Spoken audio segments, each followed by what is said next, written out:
Thank you for clicking It's Starting Now.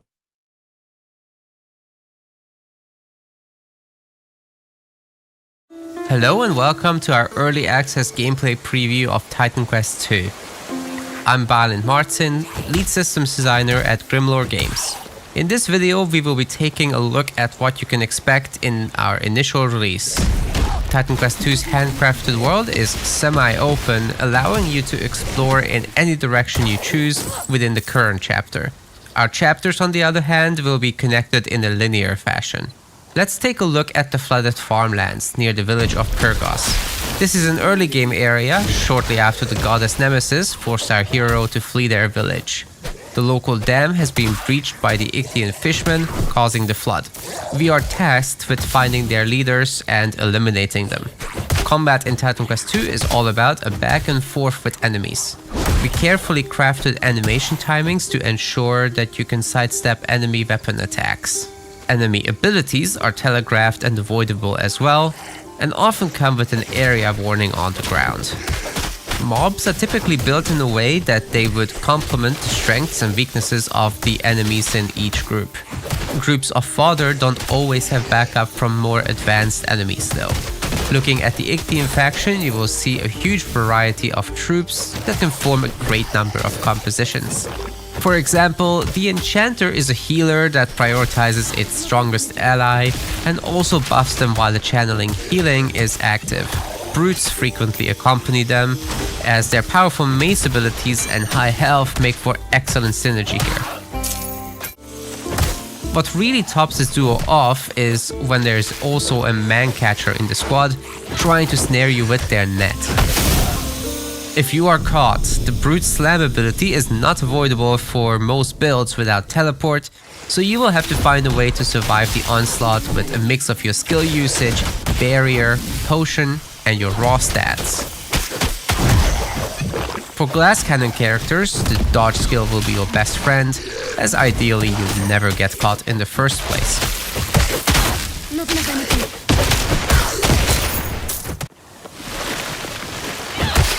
While we definitely want the combat to be challenging and demand your attention, we also wanted to make sure you have a lot of choices about how you engage these groups. Do you take out the low-rank enemies first? Perhaps target the flimsier casters? Maybe you can manage to unleash a flurry of abilities to take out a tougher single enemy.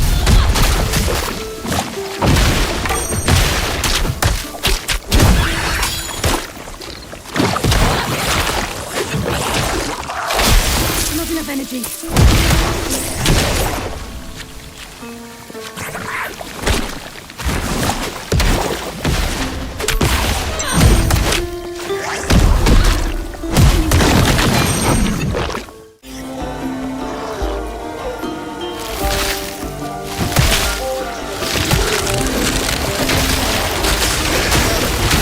The Ichthian leaders we are asked to hunt down in the flooded farmlands have particularly powerful abilities and are kitted out with a large number of them. On top of this, they also have auras that boost the performance of their allies, making the entire group more dangerous. Leaders or elite enemies will be scattered throughout the open world and are sometimes associated with quests. They can definitely be threatening, but aren't quite on the same level as boss tier enemies.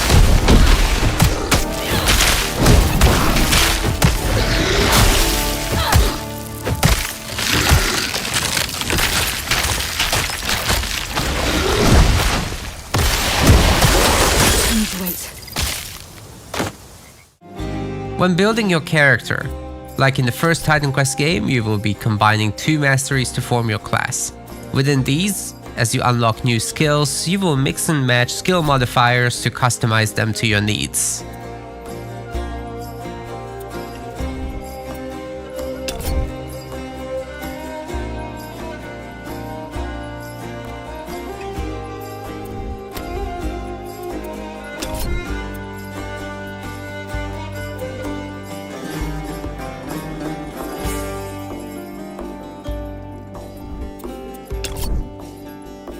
Even your passive skills will feature feats that you can unlock, as well as mix and match, further expanding your ability to customize your character.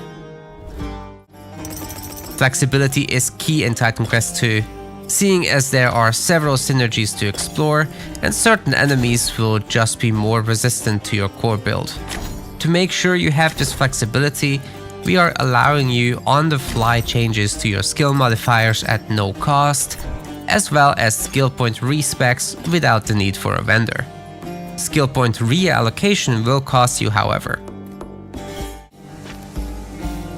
As for your main attributes, altering those would require a ritual, invoking the gods' favor.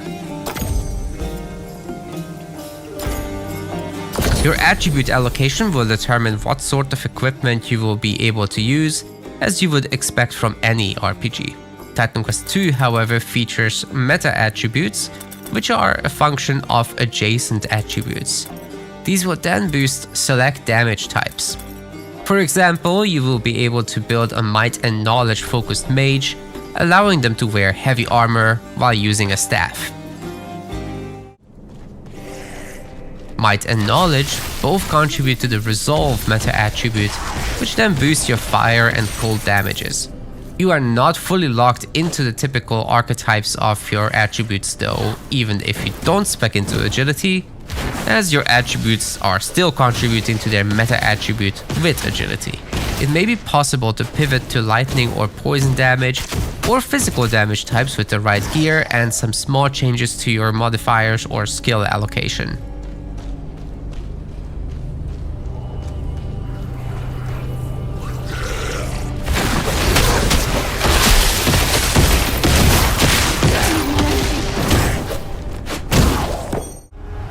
During your journey, you will come across this cave beneath a temple containing Titan Ichor.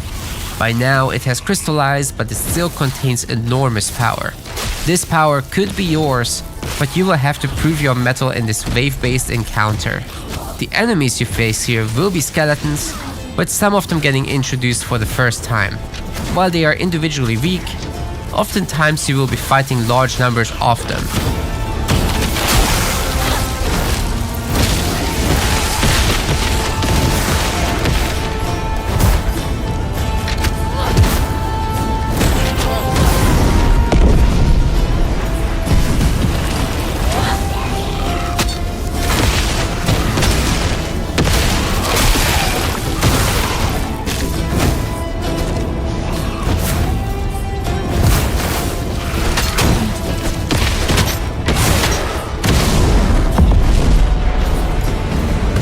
More elite skeletons, like evokers or revenants, create greater threats with their abilities, but so long as you pack some strike, fire, cold or lightning damage, cleaning them up should be no problem if you don't get caught too much.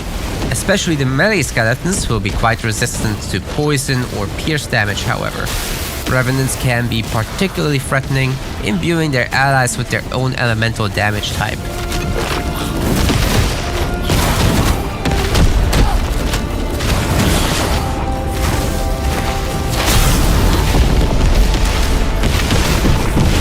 Guards are able to reduce the damage allies take, while warlocks take on a leadership role, littering the battlefield with powerful AoE attacks and adding life drain damage to their allies.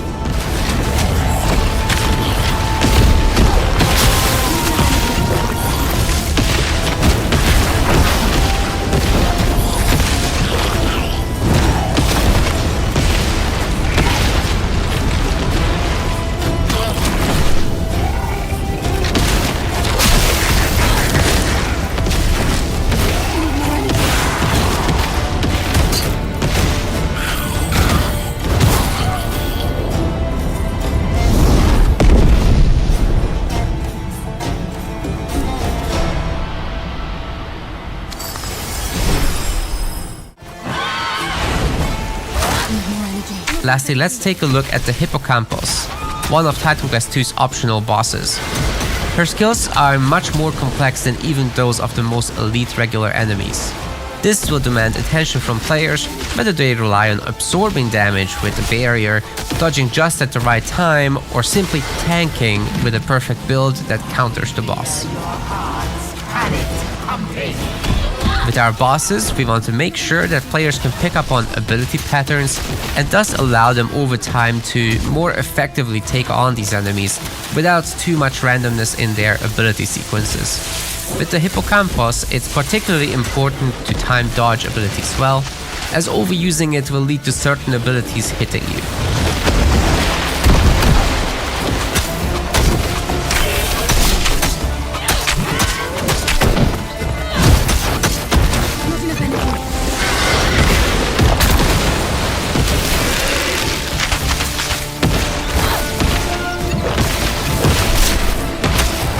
By opting into Leap Slam, you can simply jump over the wave attack, saving you your dodge ability charge.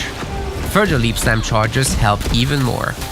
However, when it comes to the Water Beam and Electric Ray combo attack, the timing of your dodge will be of great importance, especially seeing as this is a delayed attack with a small window of error.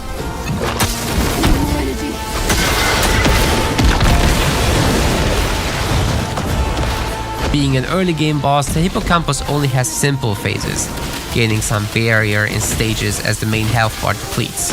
Bosses in the later game will unlock devastating abilities as you work away at their health.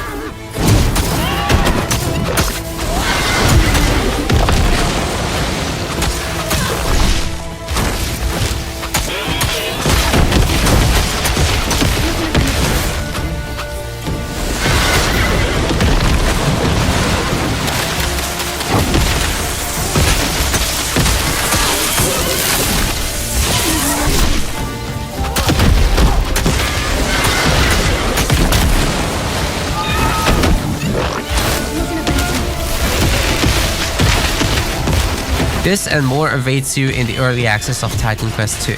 Our initial release will offer you an introductory chapter as well as the Ichthian chapter.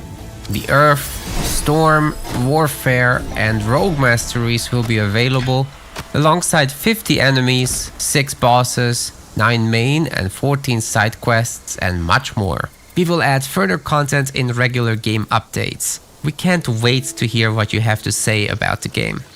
Your feedback will enable us to build the best Titan Quest II experience possible.